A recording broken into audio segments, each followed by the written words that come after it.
कल्याण police ने hotel व्यवसायियों, बार मालिकों और श्रमिक ठेकेदारों को चेतावनी दी वे अपने यहां काम करने वाले मजदूरों की जानकारी पुलिस को दे। पुलिस ने अवैध रूप से रह रहे बांग्लादेशी मजदूरों को लेकर सतर्क रहने का आदेश दिया। जानकारी छुपाने पर संबंधित व्यक्तियों पर सख्त कार्रवाई की जाएगी। कल्याण में होटल व्यवसायियों, बार मालिकों, श्रमिक ठेकेदार और बिल्डरों को पुलिस की ओर से सख्त चेतावनी दी गई है। पुलिस आयुक्त ने अवैध रूप से रह रहे एक बांग्लादेशी नागरिक के खिलाफ कार्रवाई करते हुए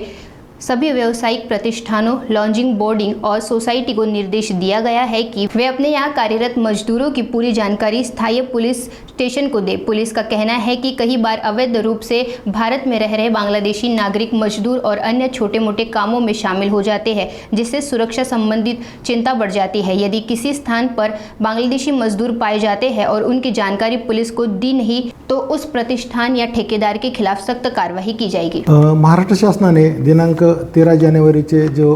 100 दिवसाचा कृती आराखड्याचा कालबद्ध कार्यक्रमाबद्दलचं जे परिपत्रक काढलं होतं त्याच्या अनुषंगाने माननीय पोलीस आयुक्त आशुतोष डुमरे यांनी 16 जानेवारीला ठाणे पोलीस आयुक्तालयाचं परिपत्रक काढून सर्व पोलीस आयुक्तालयातील रिजन,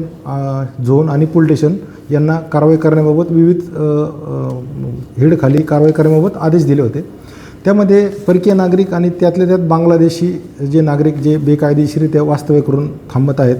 तर यांचा शोध घेण्याबाबत मोहीम राबवण्याबाबत सूचना केल्या आहेत। तर त्याच्या अनुषंगाने महात्मा फुले चौक पोलीस स्टेशन यांनी 2 गुन्हे दाखल करून जवळजवळ 5 बांगलादेशी महिला नागरिकांना पकडलेले आहे आणि त्यामध्ये अजून सतर्कतेने शोध घेण्यासाठी